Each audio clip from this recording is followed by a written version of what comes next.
The definition of a fundamental, what a fundamental is not, and then Newton's laws of motion at the bottom. And I know that seems really, really complicated, and we're going to read it together because I really need you to get it, because if you don't get it, you're going to miss the whole point of what this is and why it makes it so different. All right? Did everybody read that quote? Isn't that good? Would you agree with that, Ben Hogan? Every year we learn a little more about golf. Each chunk of valid knowledge paves the way to greater knowledge. Golf is like medicine and other fields of science in this respect. In another 15 years, just as there will be many new discoveries based on and made possible by present-day strides, we will similarly have refined and extended our present-day knowledge of golf. Good quote, written a long time ago, very true, especially tonight, because what I'm going to share with you tonight, it is new. The fundamentals in and of themselves aren't new, but they're new to the golf industry. So they're not new, they've been there since the beginning of time. I didn't invent anything, I didn't create anything, I don't take credit for anything. They've already been there. Creator did, and that's why we're looking at fundamentals of anatomy and the fundamentals of Newton's laws and how those two play together. All right? What if God played golf? Is that a funny question? Why? I mean, has anybody ever asked that question? I think I'm the only one. Has anybody ever asked that? I mean, it really is quite a strange question. So I'm going to give you a little background and tell you why I ended up asking that question. I was not raised on golf. I had never even been, when I got involved in training golfers years ago, I hadn't even never put a club in my hand. My first golf tournament ever was at the championship in Oklahoma after Watson came off his 9-year slump. This is a true story. I had no clue. I think I walked for 18 holes. It was on Sunday. Watson had a standing, clapping ovation for 4 hours straight, and I'm walking there going, whoa, this guy's really popular. I mean, I'm talking, when I say rookie, I really mean rookie, and it's important you understand that, because that's why I ask questions like this, because I just had no clue. All right. 8 years ago, I decided that I'm going to take up golf and I want to learn a little bit about it. Yes, I was a trainer. I had already been training golfers for many years, training pro golfers, training amateur golfers, but I decided I wanted to take up the game. I was doing general strength, general conditioning, flexibility based on biomechanical studies, and that's about it, in core strength. So, this is what I look like when I decided I wanted to read books. Has anybody ever seen this? No, you haven't seen that? All right, the golf swing simplified, focus, tempo, breathe, slower, full shot zone, clear the hips, drive through with the big muscles, knee flex, impact zone, drive down through, swing the club, turn in the barrel, stay in balance, rotate, release, don't hold on, don't pull, swing plane, alignment, ball pit, flat left wrist, straight shot, trust the swing, fire the right side, the grip. Has anybody ever gone through that? With a club in your hand? Yes. I was just couldn't do anything. And not only that, because I was training teaching pros in Houston, I trained a lot of the head pros from the different country clubs. Of course they're going to give me free lessons. I'm giving them free training, they give me free lessons, they all taught me something different. I was totally confused. Now you need to understand, when you're dealing in physical therapy, medical industry, in my industry, we deal pretty much in absolutes. They're black and white, they're cut and dry. Fundamentals are real easy. The bicep contracts and the arm does this. It's the same for you, me, somebody who's 2, 5, 10. It doesn't change. So I'm constantly, and I'm coming from an industry that has solid fundamentals, black and white absolutes. So then I start reading some books.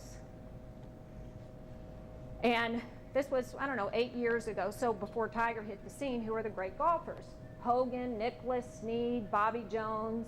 And then I got a hold of some history books on golf and kind of became fascinated with just the whole history of it, coming over from Europe and the history of it in America. So this is kind of what my brain would go through. I got the book on Hogan, and according to the stance, he said right foot's at the right angle and the left foot's turned out a quarter of a turn. One of the best players of all times. But Nicklaus and Snead said both turn right and left both turn right and left foot out, facilitating a fuller, freer turn of the hips on the backswing. Huh? I need the mic. I see you back there. Okay. Okay. Can you hear me now? Can you hear me now? Okay, good. Everybody can hear. All right, so I'm reading Hogan's book. And then somebody gave me Nicholas Bush's book. What's the name of that? Steve, do you remember? Well, that was Hogan's. And Nicholas' book, Swing My Way? Golf My Way. It was Golf My Way. There we go. So Hogan says that right foot squared off, left foot turned out. And he wants to minimize hip turn. He doesn't want a free full hip turn.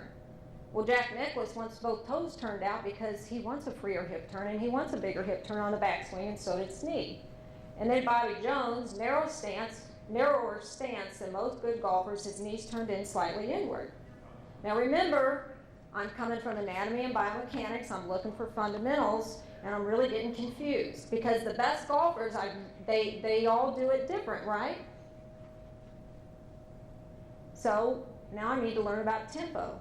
Nicholas believes you should start the back swing literally as slow as possible. Palmer takes the club back briskly.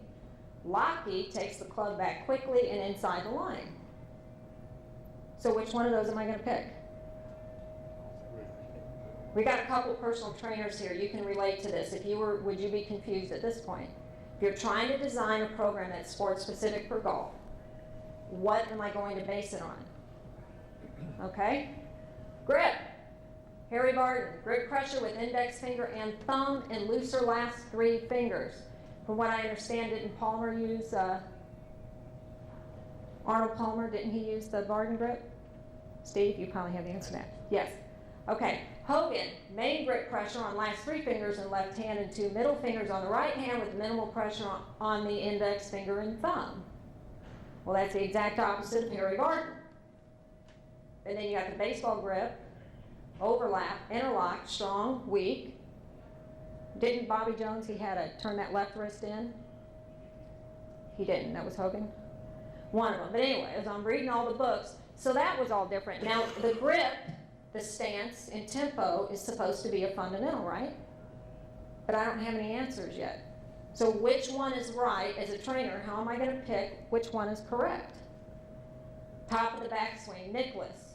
He wanted his arms as high as you can get them. Hogan, get the hands below the swing plane, it's better to have them low. And so on and so on. So I'm totally confused at this point. Nicholas says here, Hogan says here. Square off the right foot, both turns out. Bobby Jones narrow stance, Ben Hogan from a 5-iron out, stance gets wider and wider and wider. Well, there are biomechanical effects to all of those choices. So that's my side, that's what I know. So how am I going to pick? Does anybody have any ideas? No. But you all understand this, right? It is different.